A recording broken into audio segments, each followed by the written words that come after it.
اللہ کے نام سے جو رحمان اور رحیم ہے۔ قسم ہے آسمان کی اور رات کو نمودار ہونے والے کی، اور تم کیا جانو کہ وہ رات کو نمودار ہونے والا کیا ہے؟ چمکتا ہوا تارا۔ کوئی جان ایسی نہیں ہے جس کے اوپر کوئی نگہبان نہ ہو۔ پھر ذرا انسان یہی دیکھ لے کہ وہ کس چیز سے پیدا کیا گیا ہے۔ ایک اچھلنے والے پانی سے پیدا کیا گیا ہے جو پیٹھ اور سینے کی ہڈیوں کے درمیان سے نکلتا ہے۔ یقیناً وہ خالق اسے دوبارہ پیدا کرنے پر قادر ہے۔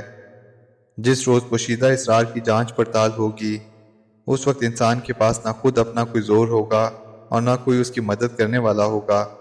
قسم ہے بارش برسانے والے آسمان کی اور نباتات اگتے وقت بھر جانے والی زمین کی۔